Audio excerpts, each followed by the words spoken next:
الحمد لله رب العالمين صلى الله وسلم وبارك على نبينا محمد وعلى آله وأصحابه أجمعين وأشهد أن لا إله إلا الله وحده لا شريك له وأشهد أن محمدا عبد الله ورسوله صلى الله عليه وعلى آله وأصحابه ومن تبعهم بإحسان أجمعين إلى يوم الدين.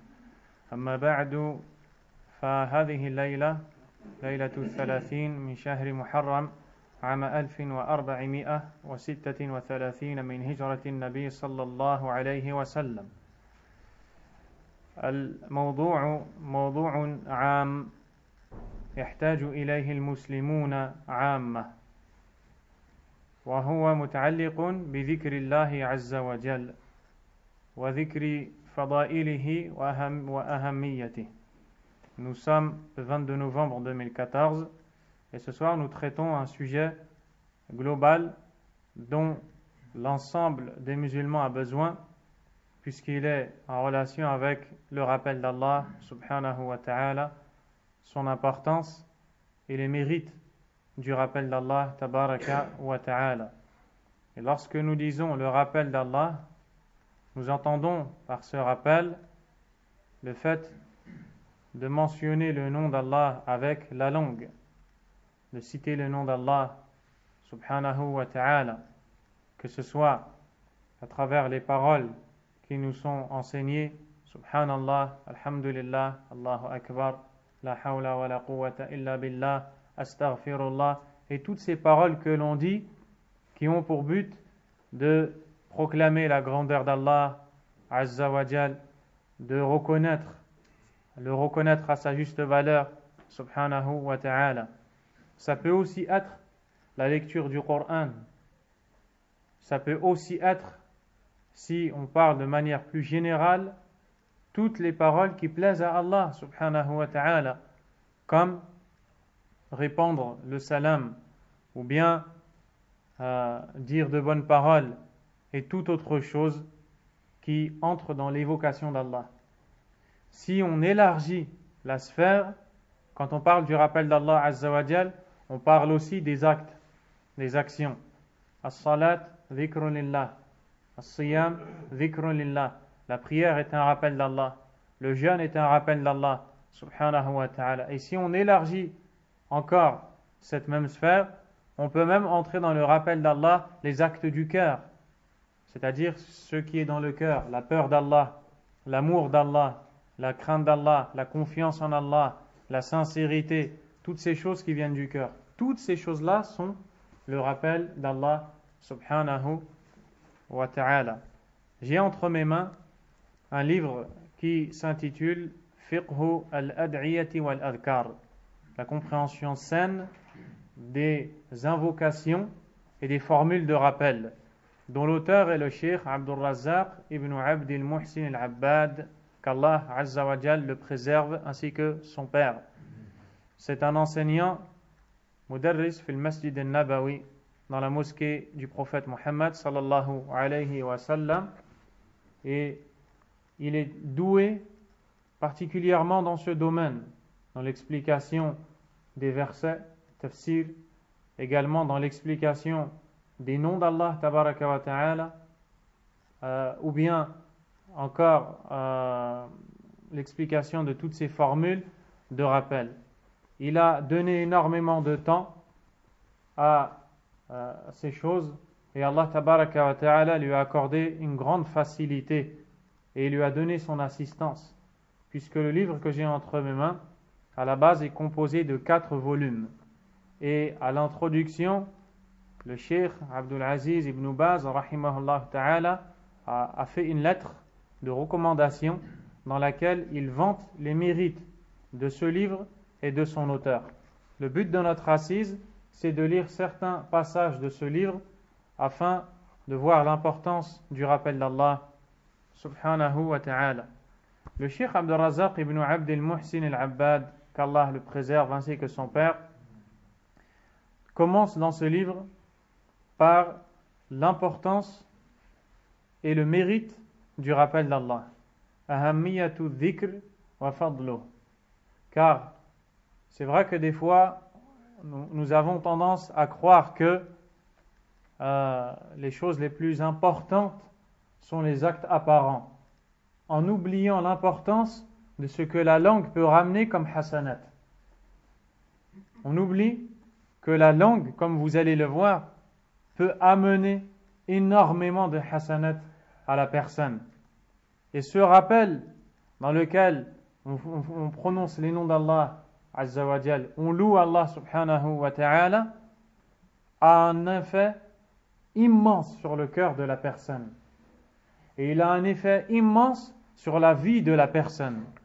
C'est pour cela que celui qui évoque Allah Azza wa Jal, alladhi yadhkuru Allah, et celui qui n'évoque pas Allah, walladhi la yadhkuru Allah, kamathalil mayit wal hayy, ressemble aux vivants et aux morts. Ressemble aux vivants et aux morts.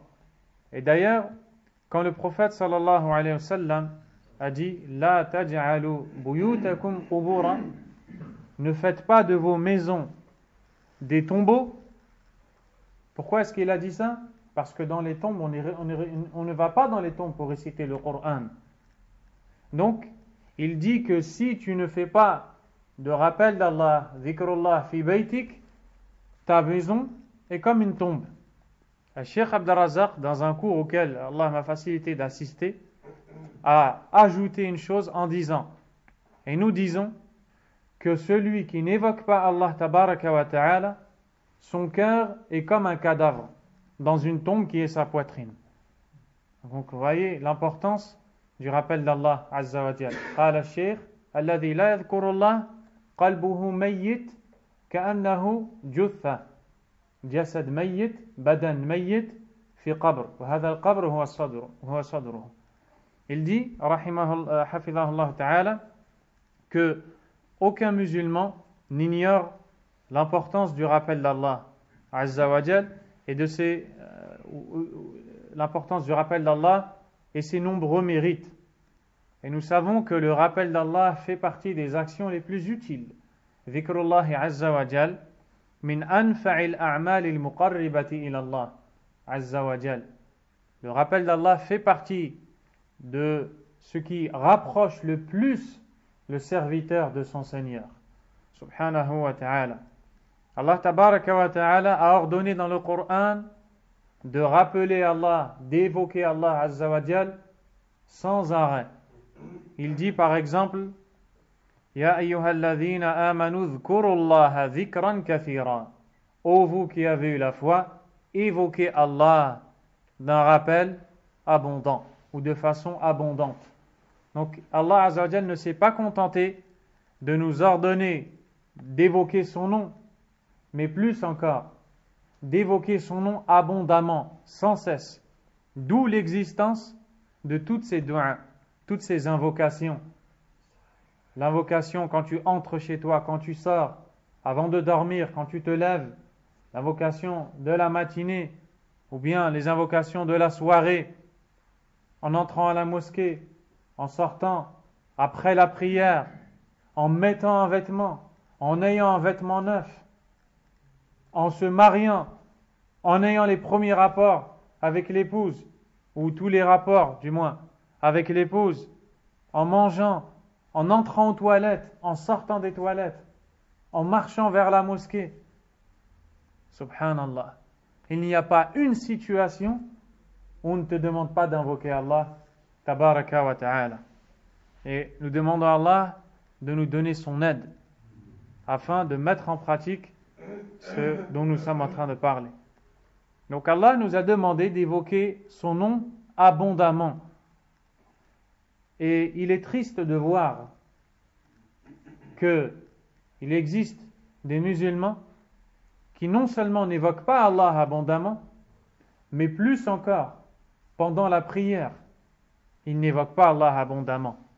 Et il m'est arrivé de prier à côté de certaines personnes qui se contentent de dire Subhana Rabbi al-A'la, Subhana Rabbi al-A'la, Subhana Rabbi al-A'la, et ensuite muet, silence. Subhanallah. Le prophète sallallahu alayhi wa sallam dit Aqrabu ma yakunu al-'abdu min rabbihi wa huwa sajid.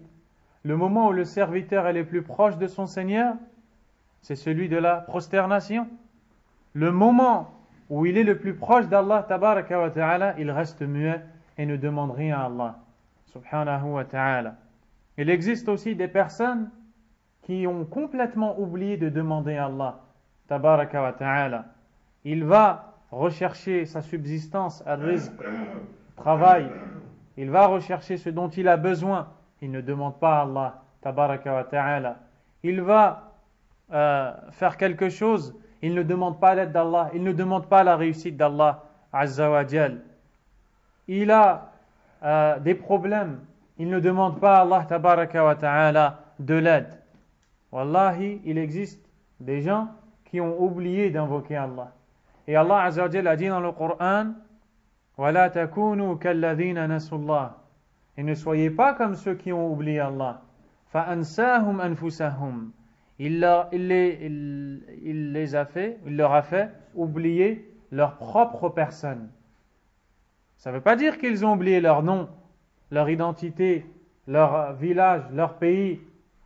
Ça n'a rien à voir. Mais plus loin encore, pire encore, Allah Azza wa Jal va les faire oublier de faire les bonnes actions.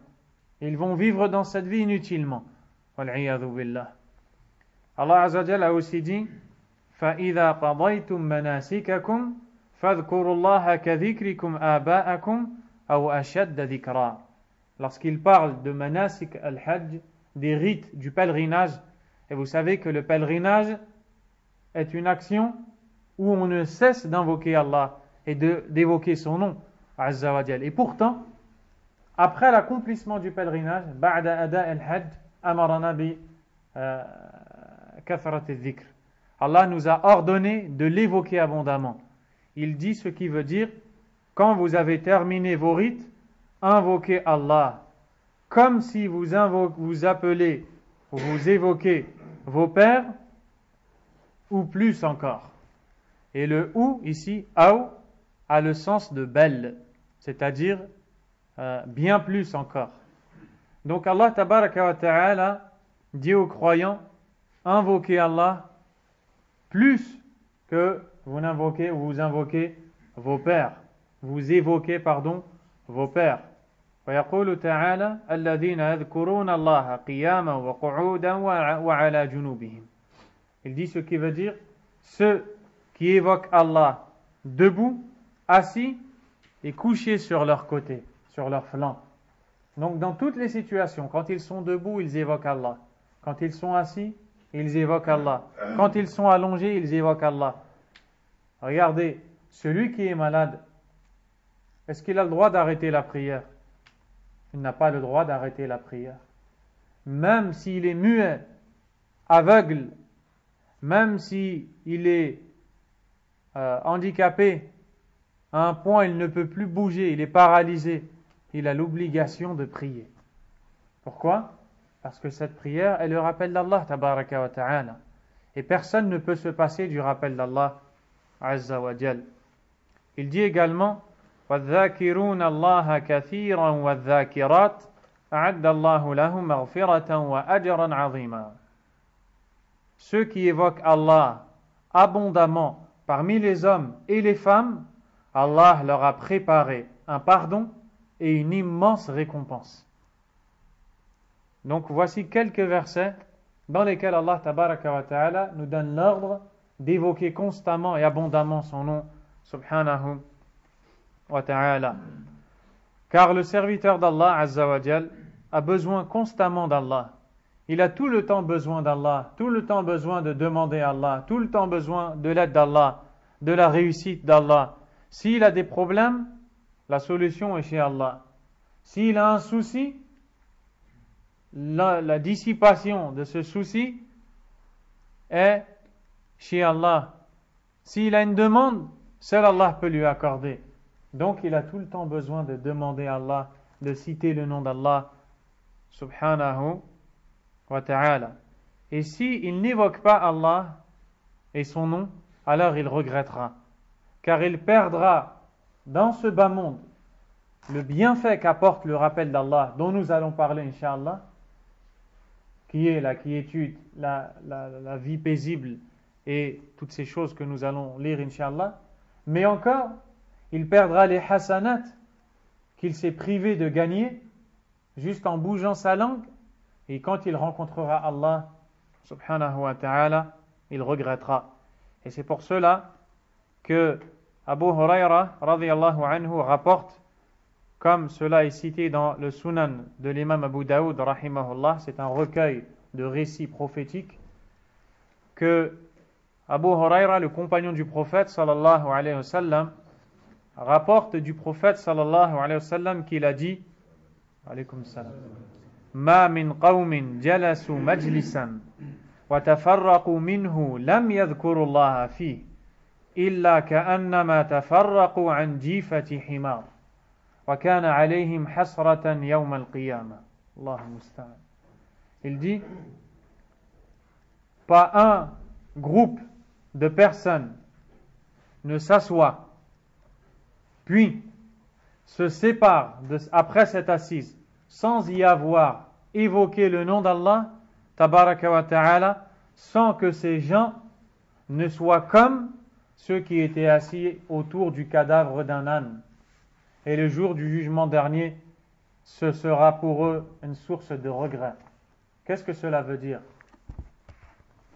Celui qui s'assoit avec ses frères, avec ses amis, que ce soit autour d'une table, ou bien dans la mosquée, ou dans n'importe quel endroit, sans citer au moins une fois le nom d'Allah Azza wa Jal, ou prier sur le prophète sallallahu alayhi wa sallam, comme les assises de la plupart des gens, où ils ne parlent que de dunya, ils ne parlent que de ce bas monde, et ils ne savent pas qu'ils sont en train d'endurcir leur cœur et de les rendre malades davantage, et de s'égarer du chemin d'Allah Azza wa Jal. Il dit que si ces personnes se réunissent et n'évoquent pas le nom d'Allah, puis se séparent pour vaquer à leurs occupations, ils seront comme des gens qui s'étaient réunis autour du cadavre d'un âne. Imaginez-vous vous réunir en rond, former un cercle au milieu duquel il existe le cadavre d'un âne qui est mort depuis tant de jours, d'où coule le sang et les liquides impurs, qui laissent dégager une odeur nauséabonde.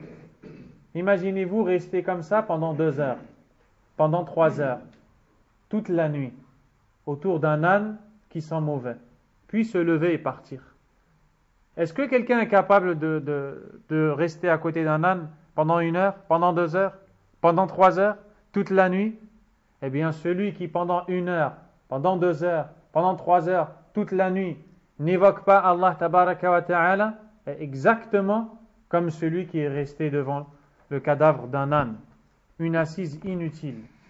Puis le jour du jugement dernier, ce sera pour lui une source de regret. Il va regretter, il se dira, pourquoi ce jour-là je n'ai pas cité le nom d'Allah tabaraka wa ta'ala.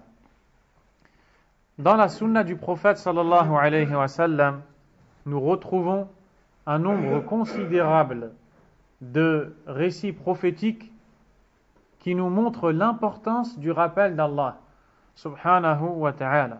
Ahadith kathira fi bayani fadli dhikrillah wa ahammiyatih.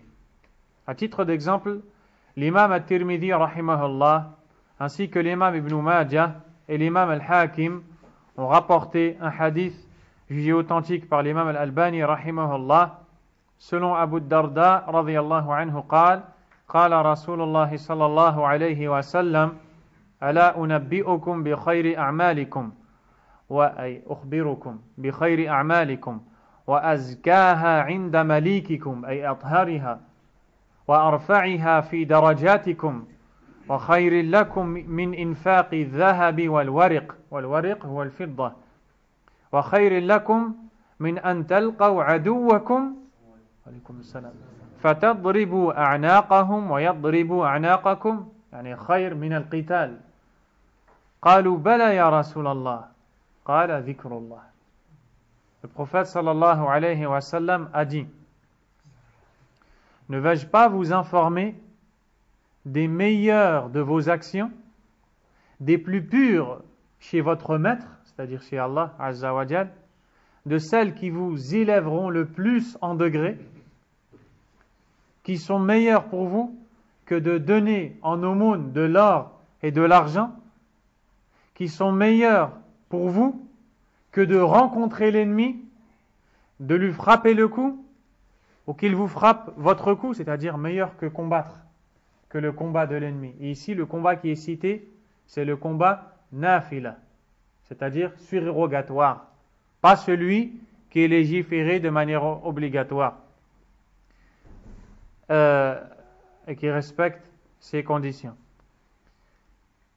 Les compagnons radiyallahu anhum ont dit, si au messager d'Allah, ta'ammal, amal, sahl, afdal, wa athhar inda Allah azza wa jal, wa arfa' fi darajat, wa khayr min as-sadaqa, التصدق بالذهب والفضة وخير من الجهاد وقتال العدو قالوا بلى يا رسول الله, une action meilleure que dépenser de l'or, de l'argent pur chez Allah le Maître Azza wa Jal, qui élève le plus en degré et qui est meilleur que de rencontrer l'ennemi pour lui frapper son cou ou se faire frapper le cou par ce dernier. Les compagnons ont dit si au messager d'Allah. Le prophète sallallahu alayhi wa sallam a dit Zikrullah, le rappel d'Allah, l'évocation d'Allah subhanahu wa ta'ala. وروى مسلم في صحيحه من حديث أبي هريرة رضي الله عنه أن النبي صلى الله عليه وسلم قال سبق المفردون قالوا وما المفردون يا رسول الله قال الذاكرون الله كثيرا والذاكرات. L'imam Muslim rapporte que le prophète sallallahu alayhi wa sallam a dit, ont devancé ceux qui sont appelés al-mufarridun. Les compagnons ont dit, qui sont-ils, ô messager d'Allah? Qui sont ces gens qui ont devancé tout le monde? Qui sont ces gens qui sont à l'avant, dans une époque où les autres sont à l'arrière et n'ont pas réussi à atteindre ce stade et ce degré? Le prophète sallallahu alayhi wa sallam a dit, ceux qui évoquent Allah abondamment parmi les hommes et les femmes. C'est-à-dire qu'ils ont devancé les autres. Chez Allah subhanahu wa ta'ala, ils ont pris un rang particulier. Ils se sont rapprochés d'Allah plus que les autres. Ils sont aimés d'Allah tabaraka wa ta'ala plus que les autres. À cause de quoi? Ils évoquent le nom d'Allah souvent et abondamment. Qu'est-ce que veut dire évoquer le nom d'Allah abondamment? Les savants l'ont cité et ont dit, celui qui fait ses invocations après chaque prière, qui fait les invocations lorsqu'il entre chez lui et qu'il en sort, lorsqu'il entre à la mosquée et qu'il en sort, avant de dormir, au coucher et au lever, quand il se réveille, et qui préserve ses invocations comme celle de la monture lorsqu'il monte en voiture par exemple, lorsqu'il porte ses vêtements, il est considéré chez Allah comme ceux qui évoquent Allah abondamment, subhanahu wa ta'ala. L'imam al-Bukhari, rahimahullah, rapporte selon Abu Musa al-Ash'ari, radiyallahu anhu, قال النبي صلى الله عليه وسلم مثل الذي يذكر ربه والذي لا يذكر ربه مثل الحي والميت. Ce qui veut dire, alaykum salam, l'image de celui qui évoque son Seigneur et de celui qui ne l'évoque pas est comme le vivant et le mort. Ça veut dire que celui qui n'évoque pas Allah tabaraka wa ta'ala et n'élève pas le nom d'Allah avec sa langue est comme quelqu'un qui est mort. À quoi donc sert sa vie s'il n'évoque pas Allah, s'il ne remercie pas Allah, s'il ne demande pas Allah pardon quand il commet un péché, s'il ne reconnaît pas les bienfaits d'Allah par lesquels Allah Azza wa Jal l'a comblé? À quoi sert cette vie? À quoi sert la vie de quelqu'un qui a oublié Allah? Wal'iyadhu billah. Il est comme quelqu'un qui est mort sans le moindre doute. C'est-à-dire qu'il est vivant physiquement, mais son cœur est totalement mort, car il est vide d'Allah subhanahu wa ta'ala.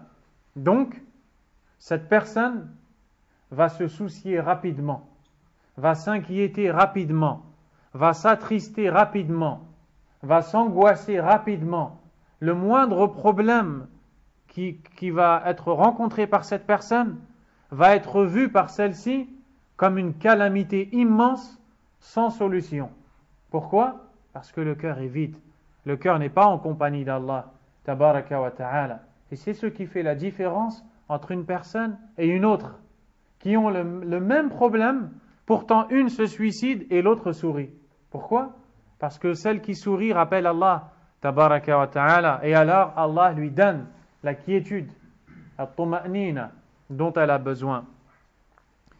Et les hadiths dans ce sens sont très nombreux et on ne pourrait d'ailleurs les dénombrer. L'imam Ibn al-Qayyim rahimahullah ta'ala a un écrit bénéfique qui s'intitule Al-Wabil al-Sayyib min al-Kalim al-Tayyib. Approximativement, c'est ce qui veut dire la pluie abondante de bonnes paroles.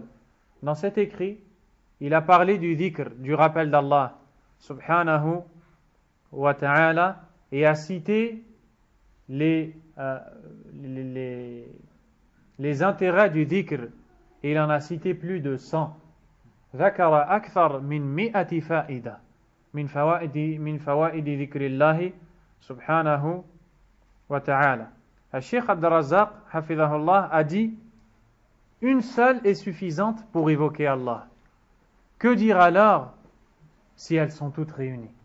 فائدة واحدة تكفي في ذكر الله عز وجل. فما بال الإنسان الذي يذكر الله عز وجل واجتمعت كل هذه الفوائد وهذه الفضائل معه، تكفير الذنوب، محبة الله، هداية الله، توفيق الله، اجتمعت فيه. Que dire alors de la personne qui évoque Allah Azza wa Jal et qui réunit tous ses mérites justement? S'il n'y avait qu'un seul mérite, ce serait amplement suffisant pour évoquer Allah subhanahu wa ta'ala. Et Allah tabaraka wa ta'ala a dit dans le Coran: فَلَا تَعْلَمُ نَفْسٌ مَا أُخْفِيَ لَهُم مِّن قُرَّةِ أَعْيُنٍ جَزَاءً بِمَا كَانُوا يَعْمَلُونَ. Aucune âme ne sait ce qui lui a été caché comme fraîcheur de l'œil, c'est-à-dire comme source de réjouissance le jour du jugement dernier. Personne ne sait quelle est la récompense qu'Allah va lui donner, cette récompense qui réjouira cette personne qui a fait ses bonnes actions. Jaza'an bima kanu ya'malun, en rétribution pour les actes qu'il faisait. Al-Sheikh hafidhahullah a dit qu'il va citer certaines de ces paroles, tout en conseillant aux musulmans de posséder ce livre de l'imam Ibn al-Qayyim rahimahullah et d'y revenir. Il dit: parmi min fawaid al-dhikr, les mérites ou les intérêts à évoquer Allah tabaraka wa ta'ala, أنه يطرد الشيطان ويقمعه ويكسره. يقول الله تعالى: ومن يعش عن ذكر الرحمن نقيض له شيطانا فهو له قرين. أي من أعرض عن ذكر الرحمن وترك ذكر الرحمن جعل الله شيطانا معه ويمشي معه يوسوس له ويزعجه ويضله. Allah tabaraka wa ta'ala, dans ce verset, nous explique cet intérêt cité par le cheikh, qui a été pris du livre d'Ibn al-Qayyim rahimahullah. Il dit, premièrement, parmi les intérêts du rappel d'Allah Azza wa Jal, il chasse le shaitan et l'éloigne de la personne. Le diable est là. Il essaie d'égarer le fils d'Adam par plusieurs façons, plusieurs méthodes. Il regarde. S'il voit que celui-ci a un penchant vers la musique, alors il va l'utiliser et va le faire pencher vers la musique. S'il voit que celui-là a un penchant vers les femmes, il va l'utiliser et il va tout faire pour le faire pencher vers les femmes. S'il voit qu'un autre penche vers l'argent qui est gagné de façon illicite, malhonnête, al-mal al-haram, il va l'égarer dans ce domaine. S'il voit que celui-ci est fainéant et qu'il n'est pas vif pour la prière, il va lui dire dors, tu as une longue nuit, repose-toi. Comment chasser ce shaitan qui est là constamment, sans cesse, notre ennemi, et qui ne s'arrête pas et qui essaie de nous égarer? Le rappel d'Allah tabaraka wa ta'ala chasse le diable du serviteur d'Allah azza wa jal. Allah tabaraka wa ta'ala a dit dans le verset ce qui veut dire et celui qui s'écarte du rappel du tout miséricordieux, c'est-à-dire d'Allah azza wa jal, nous lui assignerons un diable qui deviendra son compagnon. Subhanallah. Allah azza wa jal a dit ce qui veut dire que celui qui ne rappelle pas Allah, alladhi la yadhkurullah, Allah yusakhiru alayhi shaytanan yamshi ma'ah yudilluhu wa yuwaswisu lahu. Allah azza wa jal va lui assigner un diable, il sera avec lui, il va l'égarer, il va le déranger, il va le perturber, que ce soit par des pensées al-wasawis, dérangeantes ou autres, il ne le lâchera pas. Quand est-ce que ce shaitan, ce diable, se prendra la fuite? Quand le serviteur évoquera le nom d'Allah. Car le diable ne veut pas rester devant le nom d'Allah. Il ne peut pas rester devant quelqu'un qui proclame la grandeur d'Allah. Tabaraka wa ta'ala. Wa yaqulu ta'ala, Inna alladhina attaqaw, idha massahum ta'ifum min ash-shaytani tadhakkaru, fa idha hum mubsirun. Ce qui veut dire, ceux qui pratiquent la piété, c'est-à-dire ceux qui obéissent à Allah, qui délaissent le péché, yatrukuna al-haram, wa yuqbiluna ala al-halal wal-wajib, et mettent en pratique l'obligation. Lorsqu'une suggestion du diable les touche, le diable vient et leur dit, va, commets le péché, penche vers ce désir, assouvis tes désirs, suis ce que ton âme veut que tu fasses. Lorsque une suggestion du diable les touche, ils se rappellent du châtiment d'Allah et les voilà devenus clairvoyants. Subhanallah. Comme si que ces gens sont aveugles au moment où le diable vient et leur dit « Suis le péché, commets le péché, tombe dans la tentation ». Ils sont comme aveuglés par cet enjolivement du shaitan, cet embellissement de cette chose qui en vérité n'est que laide et mauvaise. Puis dès qu'ils se rappellent la punition d'Allah et son châtiment, immédiatement, ils deviennent clairvoyants. La vue revient. Ils se disent, si je suis ce péché ne va durer que 5 minutes peut-être 10 minutes. Ladha muddatuha daqiqa. Un délice qui ne va durer qu'une minute. Ya'qubuha alam muddatuha la ya'lamuha illa Allah. Va suivre de ce délice d'une minute des douleurs dont seul Allah tabaraka wa ta'ala connaît la période. D'ailleurs, j'en profite ici pour vous citer une parole de l'imam Ibn al-Qayyim rahimahullah dans la lettre qu'il a écrite à son ami Alauddin, qui est connu sous le nom de Risalat ibn al-Qayyim ila ahadi ikhwani. La lettre de l'imam Ibn al-Qayyim adressée à un de ses frères. Elle est traduite en français sous les éditions Dar al-Muslim avec un autre titre. Le titre est Lettre importante à tous les musulmans, approximativement. Dans cette lettre, il conseille son frère et il lui dit que lorsque le serviteur d'Allah se trouve devant un péché, إذا كان العبد أمام فتنة أمام معصية ذنب إثم الشيطان يوسوس له. Le diable le tente à commettre ce péché. Eh bien, il se trouve devant une situation où il a un choix à faire entre deux choses. Quelles sont ces deux choses? Il dit, soit il patiente, awalan yasbir, la ya'si Allah azza wa jalla, yasbir, yamliku nafsa. Il se contient et il patiente devant cette tentation.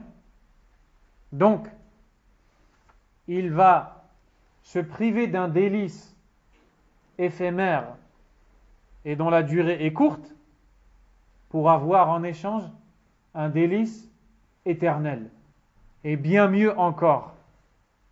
Donc il a le choix entre deux délices et deux douleurs. Il doit faire un choix entre deux délices, deux choses qu'il aime, et deux douleurs. C'est-à-dire que quand il est tenté par un péché, il ne va faire ce péché que parce qu'il y a quelque chose qui tente dans ce péché. N'est-ce pas? Celui qui consomme la drogue, il ne va consommer cette drogue que parce qu'il existe quelque chose qui lui plaît. Même si le mal après est plus grand. À cause de cette petite chose qui lui plaît, qui est ce qu'il ressent quand il consomme cette drogue, qui est enjolivée par le diable, wal'iyadhu billah, quand il se trouve devant cette tentation, il a un choix à faire entre deux délices et deux douleurs. Le premier délice, c'est le délice de ce bas monde qu'il va trouver dans cette drogue et qu'il ne va durer qu'une minute ou deux. Soit il choisit ce délice, alors il sera privé du délice de l'akhirah, de l'au-delà, dans le paradis, de ce qu'Allah lui a promis comme délice. Il a un choix à faire entre deux délices. Aussi, il a un choix à faire entre deux douleurs. Il est obligé d'en ressentir une. Soit il ressent la douleur de la patience devant ce délice, car l'homme a envie de pencher vers ce péché, et c'est dur pour cette âme de s'abstenir de désobéir à Allah Azza wa Jal. Soit il patiente dans justement cette difficulté, jusqu'à ce que plus tard elle deviendra en vérité un délice. Soit il choisit cette patience, ou alors il a forcément choisi la douleur le jour du jugement dernier, où Allah tabaraka wa ta'ala le châtira car il a commis ce péché. Allah Azza wa Jal a dit ce qui veut dire, lorsqu'une suggestion du diable les touche, il se rappelle du châtiment d'Allah. Regardez, il se rappelle du délice, de la douleur qui est plus grande. Il est tenté par la fornication, wal'iyadhu billah. Allah Azza wa Jal a mis dans l'acte en lui-même un délice ou quelque chose qui est naturel. Il est tenté par cette chose, mais elle est interdite par Allah Azza wa Jal. Al-fahisha, al-zina. Il est tenté par cette chose, Al-Shaytan vient et lui dit, vas-y, personne ne te voit. Mais lui se rappelle du châtiment d'Allah. Alors il se dit, je préfère me contenir ou me retenir, me préserver de cette chose-là, même si j'avais envie de le faire, je préfère subir cette patience ou cette douleur pour Allah Azza wa Jal, si c'est une douleur, en fonction de la foi de la personne, pour être préservé de la plus grande douleur, celle qui est éternelle, le jour où je vais rencontrer Allah et qui me dévoilera peut-être devant les gens. Pourquoi tu fais telle et telle chose? Qu'est-ce que je vais répondre? Donc, qu'est-ce qui fait que le diable s'écarte de nous?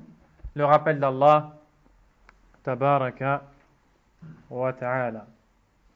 Également, il est rapporté chez l'imam Ahmad et d'autres parmi les savants du hadith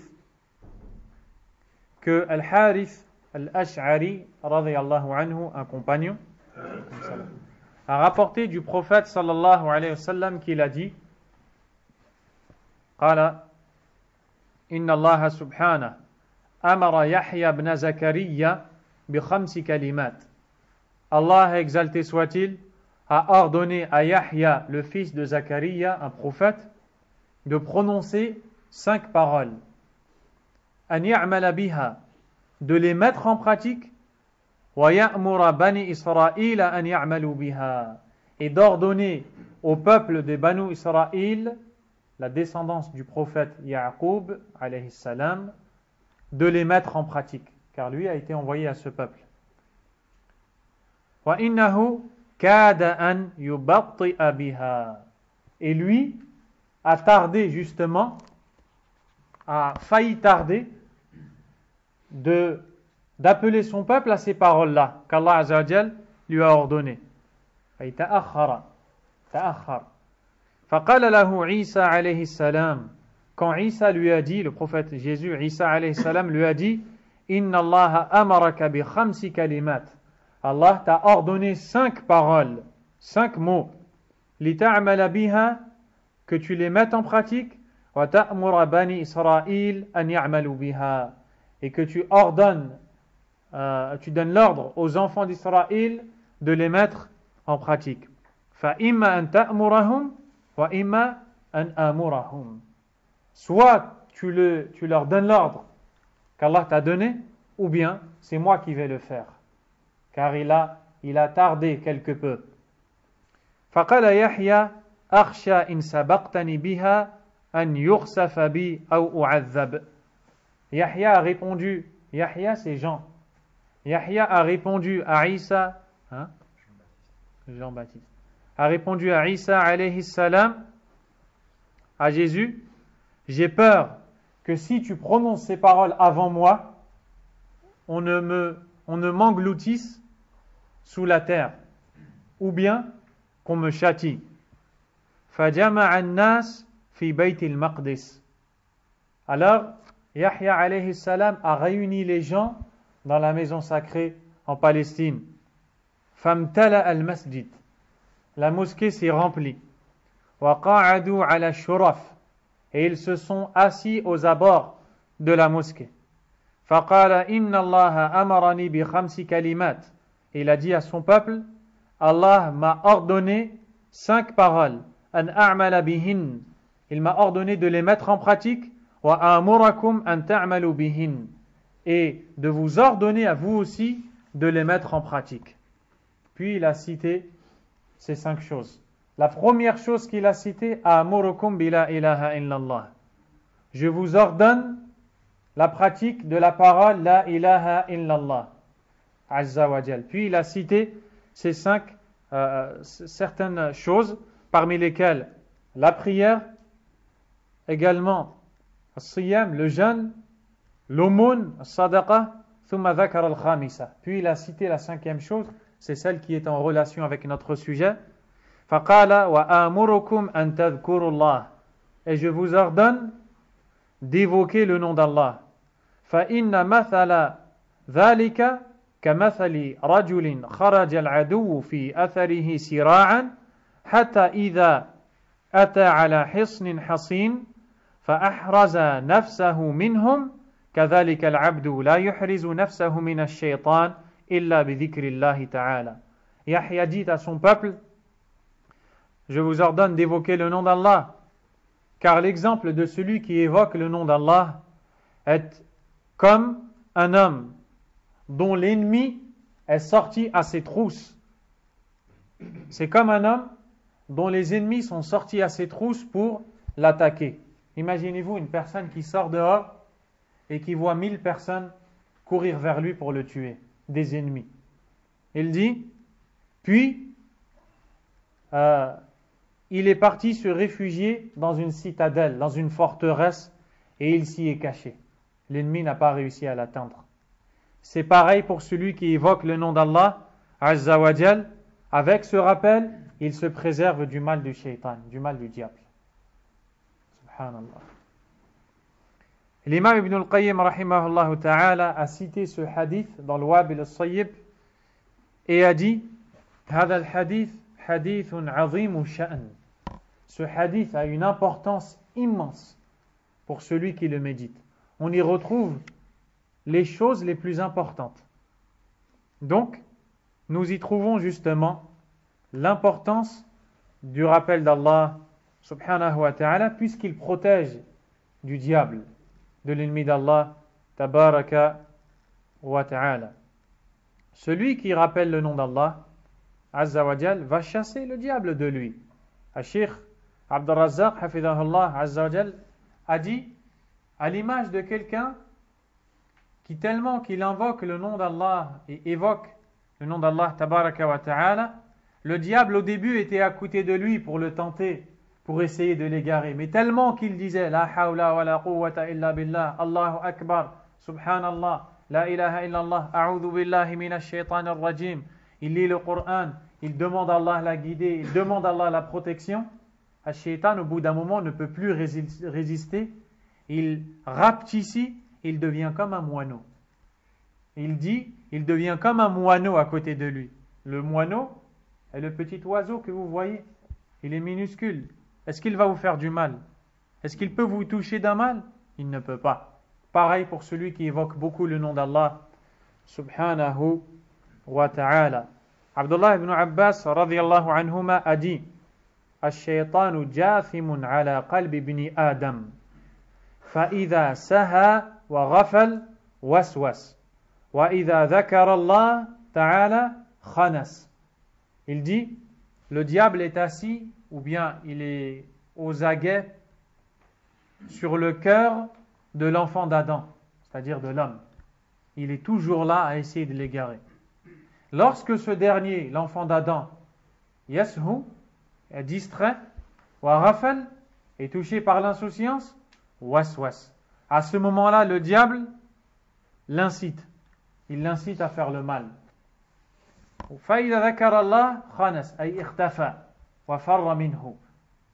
Et lorsqu'il évoque le nom d'Allah, alors il prend la fuite et il va se cacher. Et c'est pour cela que dans la sourate An-Nas, qu'est-ce que vous lisez? Min sharril waswas al-khannas. Tu demandes à Allah de te protéger du mal, alaykum salam, de celui qui a été décrit comme étant waswas, ay kathir al-waswas, yuwaswisu kathiran, walakin huwa khannas. Yafir idha dhakara Allah al-abd subhanahu wa ta'ala. Donc, al-waswas, c'est celui qui, justement, a ces mauvaises suggestions. Al-Khannas, il prend la fuite. Malgré le fait qu'il tente, si tu évoques le nom d'Allah tabaraka wa ta'ala, alors à ce moment-là, il prendra la fuite et s'éloignera de toi. Walhamdulillahi rabbil alamin. Parmi les mérites ou les intérêts à évoquer le nom d'Allah subhanahu wa ta'ala, قال أنه يجلب لقلب الذاكر الفرح والسرور والراحة. Le rappel d'Allah tabaraka wa ta'ala fait naître dans le cœur de ce serviteur qui évoque le nom d'Allah la quiétude, la joie, la satisfaction, la tranquillité. En d'autres termes, la stabilité tant recherchée par les enfants d'Adam mais qui n'ont jamais réussi à trouver. وَيُرِثُ الْقَلْبَ السُّكُونَ وَالطُّمَأْنِينَ. Le cœur devient calme et est pris par la quiétude. كما قال تعالى الذين آمنوا وتطمئن قلوبهم بذكر الله ألا بذكر الله تطمئن القلوب. Ce qui veut dire ceux qui ont eu la foi et dont les cœurs se sont apaisés au rappel d'Allah, n'est-ce pas par le rappel d'Allah que les cœurs s'apaisent? Bidhikrillahi azza wa jalla tatma'innu qulubu bani Adam. C'est par le rappel d'Allah, exalté soit-il, que les cœurs des enfants d'Adam s'apaisent. C'est par le rappel d'Allah tabaraka wa ta'ala que la tristesse est dissipée, que l'angoisse, que les soucis, que les suggestions du diable, les préoccupations, les problèmes et toutes ces mauvaises choses qui traversent l'esprit et dérangent la personne disparaissent. Ces choses disparaissent quand l'homme se rattache à son Créateur, Azza wa Jal. Elles disparaissent quand il se souvient de la puissance d'Allah, quand il se souvient des noms d'Allah, il se souvient de son Créateur qui est parfait, qui guide, qui donne, qui répond à la demande, Azza wa Jal. ومعنى قوله تعالى وتطمئن قلوبهم, le sens de cette parole et dont les cœurs s'apaisent au rappel d'Allah, أي يزول ما فيها من قلق أو اضطراب ويكون فيها بدل ذلك الأنس والفرح والراحة. C'est-à-dire que toute inquiétude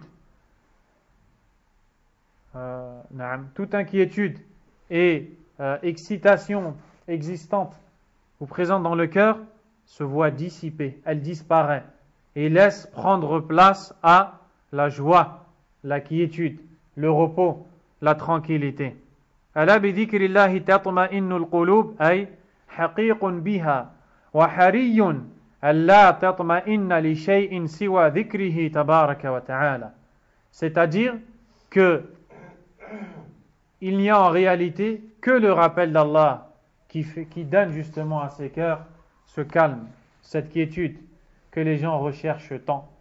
Chers frères, méditons un peu la situation des gens. Linata'ammal ahwal an-nas.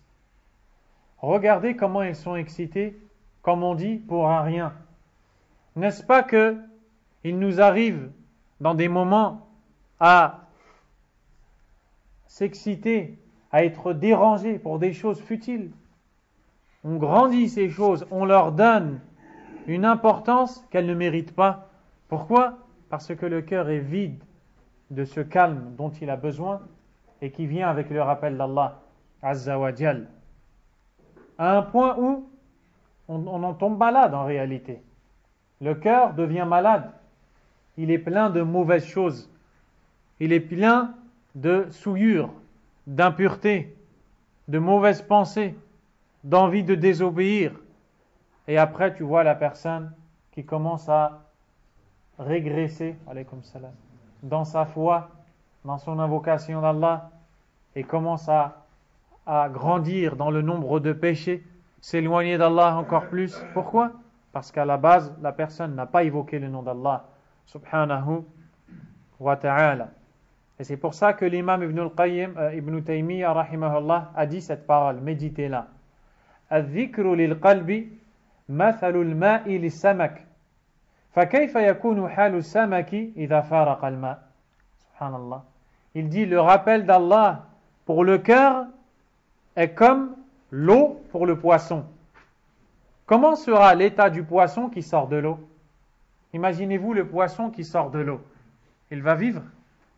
Regardez-le au moment où il commence à bouger partout. Il n'est pas encore mort. Il commence à bouger dans tous les sens avec l'espoir de retrouver de l'eau, de retrouver son monde pour vivre. Il est complètement désemparé. Il est touché. Et tu le regardes et tu le vois en réalité en train de mourir. Eh bien, celui qui s'éloigne du rappel d'Allah, tabaraka wa ta'ala, est comme ce poisson au moment où il est en train de bouger partout. Il cherche ce dont il a besoin. Et c'est ce qu'on voit chez les gens qui sont excités dans leur vie et qui cherchent des solutions à leurs problèmes sans jamais les trouver. Pourquoi? Parce qu'ils sont loin d'Allah. Eh bien, dans leur manière de vivre, ils sont comme ce poisson qui recherche la vie, qui recherche son monde. Il ne le trouve pas. Jusqu'au jour où il ne trouve pas d'eau. Au moment où il ne trouve vraiment pas d'eau, qu'est-ce qui se passe? Il meurt. Eh bien, pareil. Si on ne revient pas au rappel d'Allah tabaraka wa ta'ala, on sera comme ce poisson. Parmi les intérêts à rappeler Allah tabaraka wa ta'ala, أنه يورث ذكر الله له أي يذكره الله عز وجل. C'est le fait que celui qui évoque Allah, Allah va l'évoquer. Subhanahu wa ta'ala. Wallahi, ceci est suffisant pour évoquer les noms d'Allah. Allah tabaraka wa ta'ala a dit Fadhkuruni adhkurkum. C'est-à-dire, évoquez-moi, je vous évoquerai. Mentionnez-moi, je vous mentionnerai. Parlez de moi et je parlerai de vous. L'imam al-Bukhari et l'imam Muslim ont rapporté selon Abu Huraira radiyallahu anhu que le prophète sallallahu alayhi wa sallam a dit Fima yarwi an rabbihi tabaraka wa ta'ala Man dhakarani fi nafsihi dhakartuhu fi nafsi wa man dhakarani fi mala dhakartuhu fi mala'in khayrin minhum Allahumma lakal hamdu wahdaka la sharika lak. Le prophète sallallahu alayhi wa sallam a dit Allah tabaraka wa ta'ala a dit celui qui m'évoque en lui-même je l'évoque en moi-même. Celui qui m'évoque dans une assemblée, je l'évoque dans une assemblée bien meilleure encore. Je répète, Allah tabaraka wa ta'ala a dit ce qui veut dire celui qui m'évoque en moi-même, en lui-même, je l'évoque en moi-même. Il parle de moi seul, il pense à moi seul, je l'évoque en moi-même. Et celui qui m'évoque dans une assemblée, je l'évoque dans une assemblée meilleure encore. Subhanallah. Alhamdulillah. Astaghfirullah wa atubu ilayh. Allahumma ighfir lana. Allahumma arhamna. Allahumma nas'aluka al-jannah, Allahumma nas'aluka al-jannah, Allahumma nas'aluka al-jannah, Allahumma na'udhu bika minan nar, Allahumma na'udhu bika minan nar, Allahumma na'udhu bika minan nar. Parmi les intérêts du rappel d'Allah, tabaraka wa ta'ala, c'est qu'il enlève les péchés. Annahu yahuttu al-khataya wa yudhibuha. Et il fait disparaître ces péchés. Tu as désobéi à Allah, tu as péché, tu as provoqué la colère d'Allah. Mais quand tu vas évoquer le nom d'Allah, ces péchés vont disparaître. Ils n'existeront plus. Allah va te pardonner. Subhanahu wa ta'ala. Et ceci, encore une fois, est amplement suffisant. Selon Mu'adh ibn Jabal, radiyallahu anhu, le messager d'Allah sallallahu alayhi wa sallam a dit: Ma amila adamiyyun amalan anja lahu min adhabillah min dhikrillahi ta'ala. Subhanallah. Il dit, le prophète dit, alayhi salatu wassalam, un enfant d'Adam, c'est-à-dire un serviteur d'Allah, un croyant, n'a pas fait une action qui le préservera plus du feu de l'enfer que l'évocation d'Allah subhanahu wa ta'ala.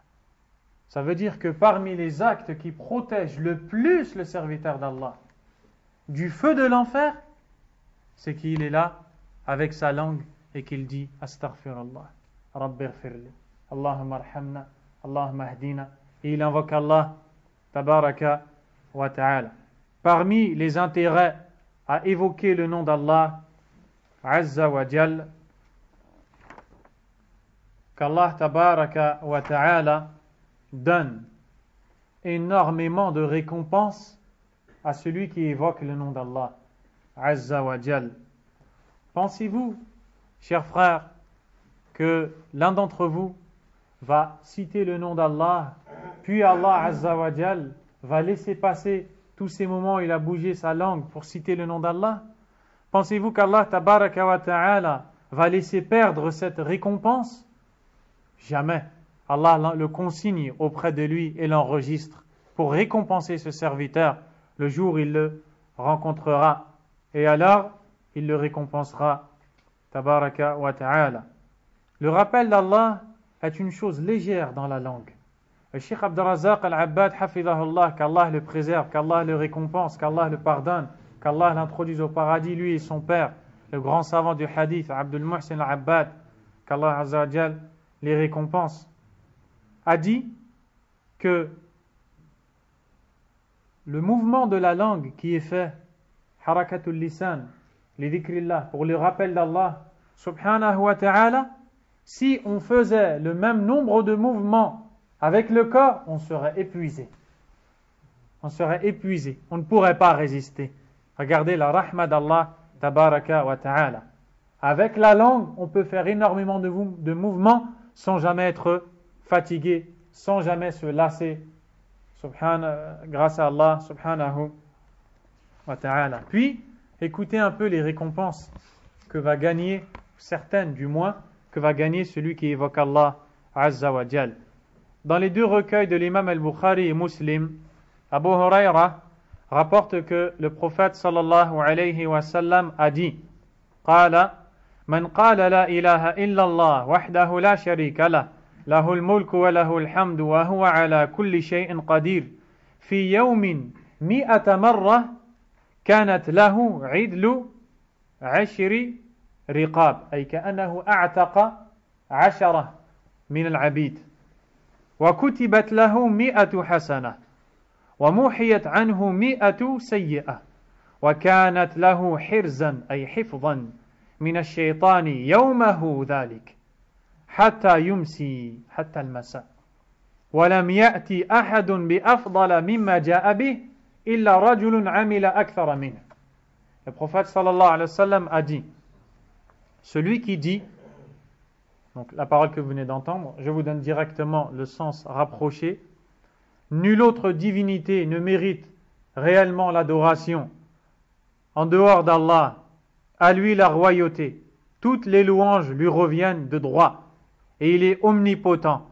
C'est-à-dire sa puissance atteint toutes choses. Celui qui prononce ces paroles 100 fois dans une journée, c'est comme si qu'il a affranchi 10 esclaves. Et sachez que affranchir un esclave, à l'époque, ils avaient des esclaves et ils les affranchissaient. Et quand ils affranchissaient leurs esclaves, ils avaient énormément de récompenses. Eh bien, le fait de prononcer 100 fois cette parole, c'est comme si que tu as libéré 100 esclaves. Puis, dans le sens aussi de la parole, on dit nulle autre divinité ne mérite l'adoration réellement à part Allah, seul et sans associé, jusqu'à la fin de la parole. Et on lui inscrira 100 bonnes actions. On lui effacera 100 méfaits, 100 péchés. Et cette parole sera pour lui une protection contre le diable tout au long de cette journée. Cela jusqu'au soir. Et personne ne pourra venir avec quelque chose de meilleur, sauf celui qui fait plus. Et d'ailleurs, les savants ont cité, par rapport au nombre de rappels, le plus grand nombre qui existe dans la sunna, c'est 100. Et c'est cette dua, cette invocation. Quant à ce que vous retrouvez chez Soufiyya, wal-Quburiyun, les adorateurs de tombes et les adeptes du soufisme, qui disent qu'il faut dire 500 fois Ayatul Kursi, ou 3000 fois La ilaha illallah, ou 1500 fois toutes ces choses-là, hada batil, kalamun batil, la aslalah, la wujuda lahu fi dinillah, azza wa jal. Inexistant dans la religion d'Allah, azza wa jal. C'est pour cela que lorsque nous disons qu'il faut évoquer Allah, il ne faut pas l'évoquer comme bon nous semble. Il faut l'évoquer avec ce que nous a enseigné le Coran et la Sunna. عندما نقول بأهمية ذكر الله ليس معنى ذلك أن نذكر الله كما نشاء بل نذكره كما علمنا النبي صلى الله عليه وسلم ما نقول 1000 مرة 50,000 مرة هذه الكلمات هذا لا ينفع عند الله. D'ailleurs, je vous raconte une histoire pour détendre l'atmosphère qui a été rapportée par Cheikh Abd al-Razzaq, l'auteur du livre Hafidhahullah Ta'ala, qui a voyagé dans un endroit, dans un pays, pour prêcher à Allah subhanahu wa ta'ala. Quand il a rencontré un personnage qui mémorisait le Coran du début à la fin. Et d'ailleurs, il maîtrisait le Coran, le numéro du verset, le numéro de la page, où se trouve le verset dans la page. Mutqin li hifdhillahi azza wa jal. Il dit, ô Cheikh, j'ai un problème et je voudrais vous en parler. Il dit au Cheikh qu'il a vu en rêve quelqu'un lui dire Ja'ani hatif fil manam, et m'a dit Udhkurullah wa qul ya latif 50,000 marra mathalan fil yawm. En rêve, on lui a dit dis ya latif 50 000 fois dans la journée. Je vous donne un nombre approximatif, je ne me rappelle pas, même Cheikh ne se rappelle pas du nombre exact. Et alors il dit, quand je me suis réveillé, je me suis dit, ça vient d'Allah Azza wa Jal. Et j'ai commencé à évoquer. Et je me suis assis dans un endroit, Ya Latif, Ya Latif, Ya Latif, Ya Latif, sans arrêt, sans repos, jusqu'à qu'il a pris le chapelet et il en a acheté un grand avec un stylo et un cahier et il notait le nombre de fois par peur de ne pas avoir le nombre exact. Et toute la journée, subhanallah, subhanallah, subhanallah, Ya Latif, Ya Latif, Ya Latif, Ya Latif. Il revenait à la mosquée, il repartait, il revenait. Puis quand il arrive à 50 000 fois, il revoit encore en rêve quelqu'un qui lui dit maintenant tu vas dire Ya Rahim 75 000 fois. Et alors, il croit que ça vient d'Allah Azza wa Jal.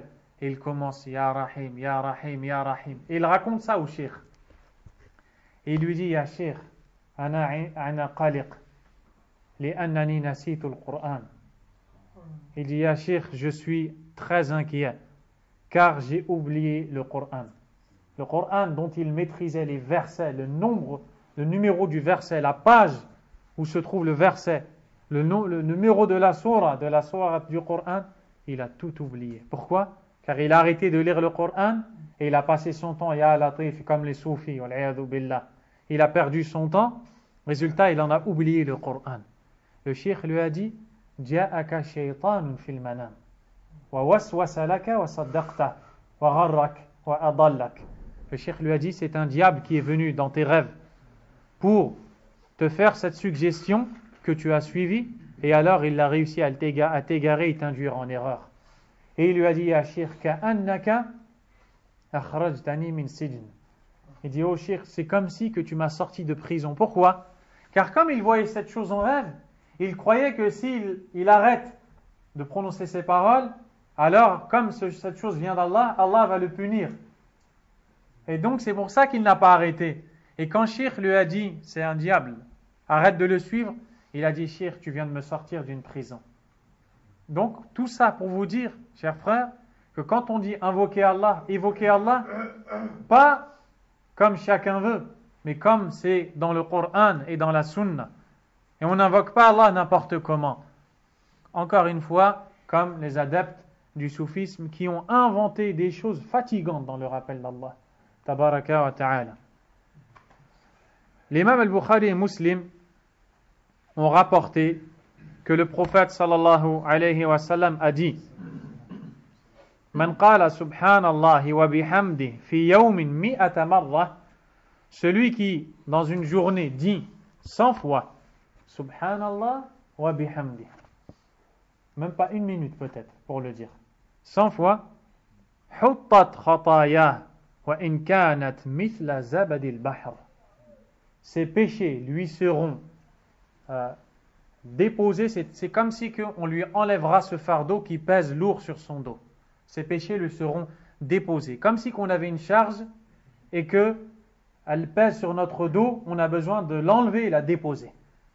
Ses péchés seront déposés et enlevés de son dos, même si ses péchés sont égaux à l'écume de la mer. Vous savez ce que c'est Zabad al-Bahr? Zabad al-Bahr, al-Milh, le sel, ou bien awraq, al-ashjar, les feuilles des arbres, et tout ce qui flotte au-dessus de l'eau. Même si tous ces péchés sont semblables à l'écume de la mer, ils lui seront pardonnés. À une condition, ces péchés sont les péchés mineurs, non pas les péchés majeurs. Les péchés majeurs ont besoin d'un repentir pour être pardonnés. L'imam Muslim rahimahullah rapporte selon Abu Huraira que le prophète sallallahu alayhi wa sallam a dit La an aqul subhanallah walhamdulillah wa la ilaha illallah wallahu akbar ahabbu ilayya mimma tala'at alayhi shams. Le prophète alayhi salatu wa sallam dit de dire subhanallah walhamdulillah wa la ilaha illallah wallahu akbar m'est préféré à tout ce sur quoi le soleil se lève, c'est-à-dire la terre entière et tout ce qui s'y trouve. C'est-à-dire, je préfère m'asseoir et dire subhanallah, alhamdulillah, la ilaha illallah, Allahu akbar. Je préfère dire ces 4 paroles que posséder tout ce qu'il y a en dessous du soleil. Subhanallah. Parmi les intérêts du rappel d'Allah Azza wa Jal, le fait que celui qui prononce le rappel d'Allah verra le fruit qu'il en gagnera au paradis. C'est-à-dire que c'est comme si qu'il plante une graine dans ce bas monde et il va récolter les fruits le jour du jugement dernier. L'imam al-Tirmidhi rahimahullah, les hadiths que vous entendez sont jugés bons par l'imam al-Albani rahimahullah. L'imam al-Tirmidhi rahimahullah ta'ala rapporte selon Abdullah ibn Mas'ud que le prophète sallallahu alayhi wa sallam a dit Laqitu laylata usriya bi Ibrahim al-Khalil alayhi salam فقال يا محمد أقرئ أمتك مني السلام أي سلم على أمتك مني بلغ السلام وأخبرهم أن الجنة طيبة التربة الأرض عذبة الماء وأنها قيعان وأن غراسها سبحان الله والحمد لله ولا إله إلا الله والله أكبر. Le prophète alayhi salatu wassalam a dit la nuit du voyage et de l'ascension, pendant une nuit, il a été accompagné de Jibril et il est monté sur la monture qui s'appelle Al-Buraq. Il a vu le paradis, l'enfer, il a vu les 7 cieux, il a vu les anges et toutes ces choses-là. Au cours de cette nuit, il dit qu'il a rencontré Ibrahim alayhi salam, le prophète Ibrahim, Abraham, qui lui a dit « Salut de ma part ta communauté et informe-les que la terre du paradis est bonne et l'eau y est douce, l'eau du paradis est douce, et informe-les que la terre est fertile et que les plantations sont subhanallah, walhamdulillah, wa la ilaha illallah, wallahu akbar. C'est-à-dire que كأنك عندما تقول هذه الكلمات تغرس في الجنة. C'est comme si que tu plantes des arbres, des choses pour toi que tu gagneras le jour du jugement dernier. Une variante de ce même hadith qui est rapporté chez l'imam Ahmad rahimahullah, le prophète alayhi salatu wa salam a dit Laylata usriya bi marra ala Ibrahim faqala man ma'aka ya Jibril qala hadha Muhammad faqala lahu Ibrahim mur ummataka falyukthiru min ghirasi al-jannah fa inna turbataha tayyibah wa ardaha wasi'ah qala wa ma ghirasu al-jannah qala la hawla wa la quwwata illa billah. La nuit de l'ascension nocturne, la nuit de l'ascension et du voyage, Ibrahim alayhi salam a interpellé Jibril et lui a dit qui est avec toi? Jibril, l'ange, Gabriel. Jibril lui a dit c'est Muhammad. Alors Ibrahim lui a dit au prophète alayhi salatu wassalam, ordonne à ta communauté de planter beaucoup au paradis, car la terre y est bonne et elle est très vaste. Le prophète a dit à Ibrahim, quelle est cette chose qu'il faut y planter? Et Ibrahim alayhi salam a dit, dis-leur de dire la hawla wa la quwwata illa billah. C'est-à-dire, il n'y a de force et de puissance que chez Allah subhanahu wa ta'ala. Wa alaykum assalam wa rahmatullahi wa barakatuh. L'imam at-Tirmidhi rahimahullah a rapporté selon Jabir ibn Abdullah que le prophète sallallahu alayhi wa sallam a dit Man qala subhanallahi wa bihamdih ghurisat lahu nakhlatun fil jannah. Subhanallah. Celui qui dit subhanallahi wa bihamdih, un palmier lui sera planté au paradis. Regarde, combien de temps est-ce que tu parles dans ta vie? Combien de temps que tu passes à parler? Qu'est-ce que tu dis lorsque tu parles? Est-ce que tu places au moins une seule fois subhanallahi wa bihamdi? Simple à apprendre, facile à prononcer, lourde dans la balance, et tu gagnes un palmier au paradis.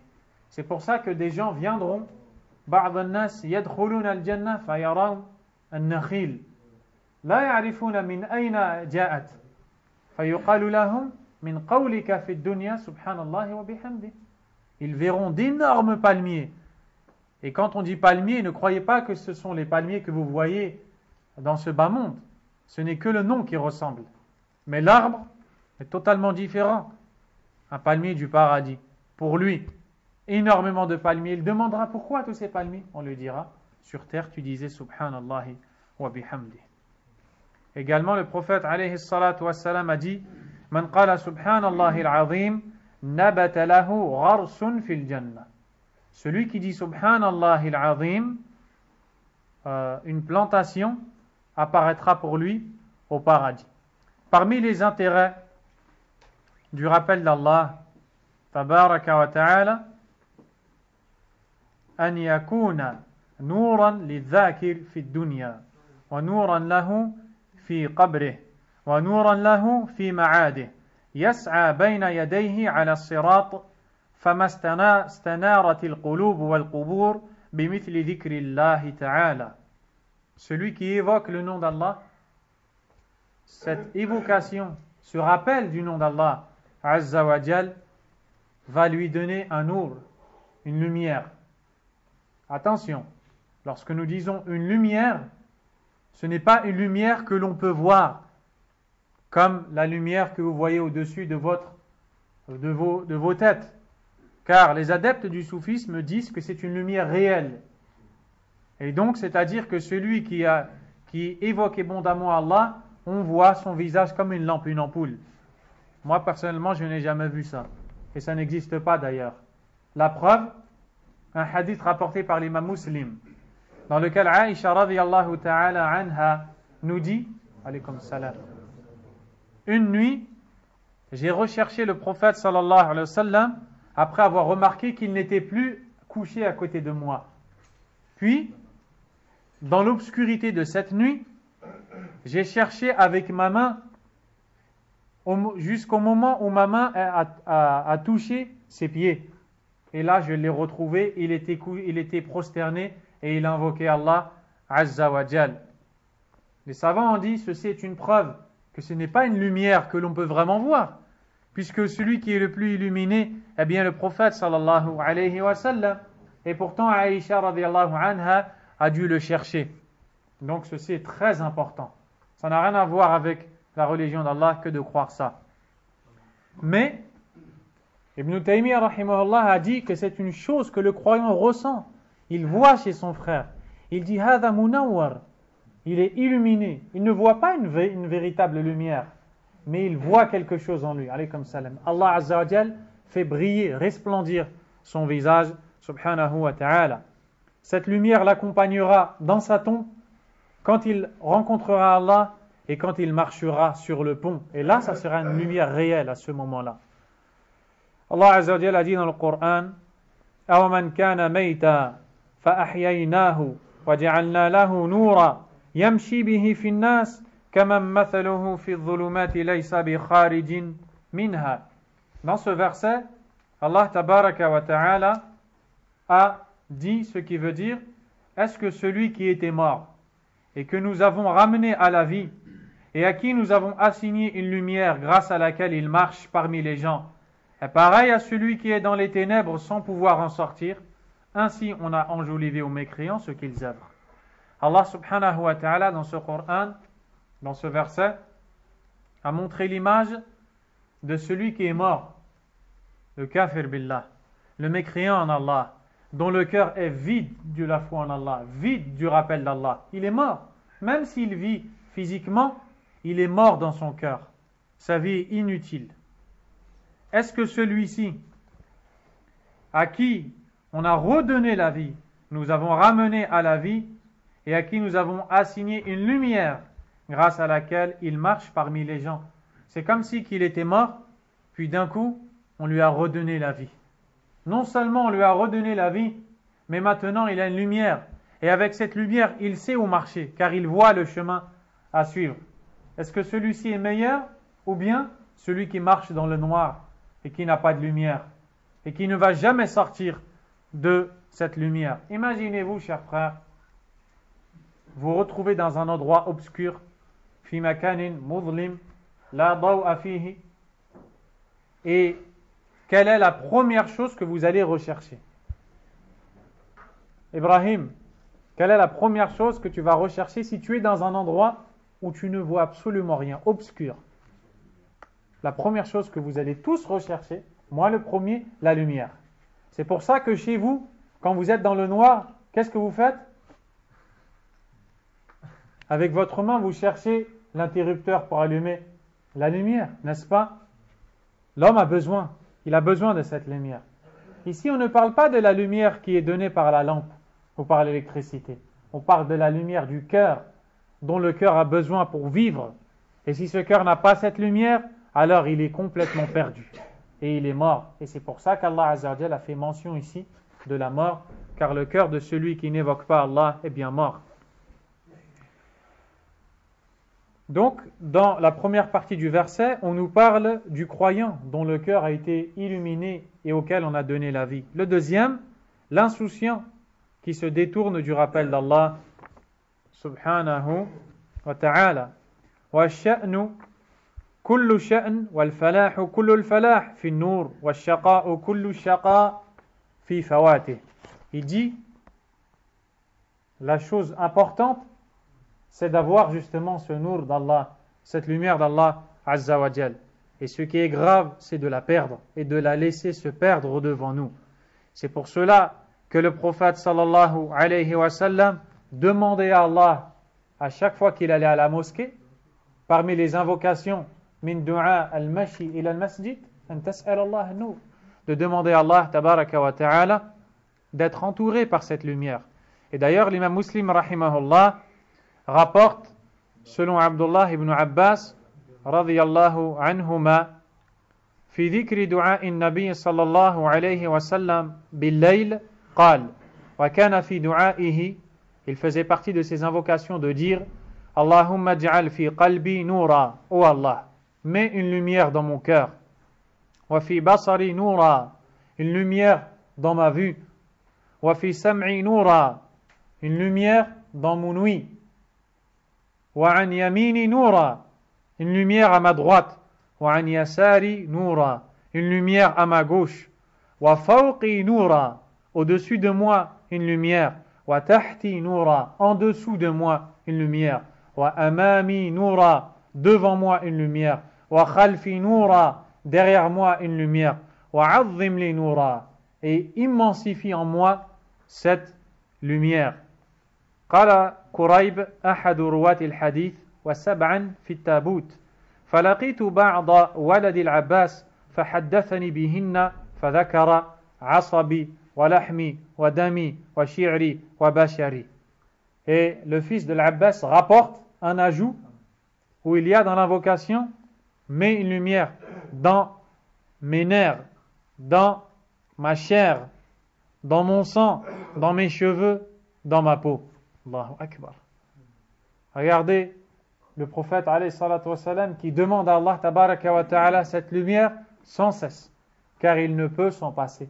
Et il sait que celui qui n'invoque pas Allah, alladhi la dhkurullah karajulin fi dhulumat laysa bi kharijin minha, est comme un homme qui dans les ténèbres, dans l'obscurité, ne pourra jamais en sortir. C'est pour ça qu'il dit oh Allah, donne-moi cette lumière. Parmi les intérêts du rappel d'Allah Azza wa Jal, أنه يوجب صلاة الله عز وجل وملائكته على الذاكر، أي الله يثني عليه ويكلم الملائكة عنه بخير ويثني عليه عند الملائكة. Le fait qu'Allah Azza wa Jal fasse les éloges ainsi que les anges d'Allah à celui qui évoque Allah subhanahu wa ta'ala. ومن صلى الله عليه وملائكته فقد أفلح كل الفلاح. Et celui qui a les éloges d'Allah et de ses anges a certes obtenu la grande réussite. وفاز كل الفوز. يقول الله تعالى يا أيها الذين آمنوا اذكروا الله ذكرا كثيرا. Ô vous qui avez eu la foi, évoquez Allah abondamment. وسبحوه بكرة وأصيلا. Et proclamez sa gloire. Dites Subhanallah, proclamez sa pureté dans ses noms, dans ses attributs, montrez qu'il est exempt de tout défaut, de tout manquement. Sabbihuhu bukratan wa asila. Le matin comme le soir. Huwa alladhi yusalli alaykum. C'est lui qui prie sur vous. Allah Azza wa Jalla. C'est-à-dire c'est lui qui vante vos mérites. C'est lui qui fait vos éloges. Wa malaikatu. Ainsi que ses anges. Pourquoi? Ceci afin de vous faire sortir des ténèbres vers la lumière. Et certes, il est miséricordieux envers les serviteurs. Voici quelques-uns des mérites du rappel d'Allah tabaraka wa ta'ala. La prochaine fois, Inch'Allah, on expliquera justement quelques-uns des rappels d'Allah subhanahu wa ta'ala. نسأل الله عز وجل أن يجعلنا من الذاكرين الله كثيرا وأن يغفر لنا ذنوبنا ويستر عيوبنا ويعفو عنا ويهدينا ويوفقنا إلى كثرة الذكر والعبادة وحسن عبادته وصلى الله وسلم وبارك على نبينا محمد وعلى آله وصحبه أجمعين سبحانك اللهم وبحمدك أشهد أن لا إله إلا أنت أستغفرك وأتوب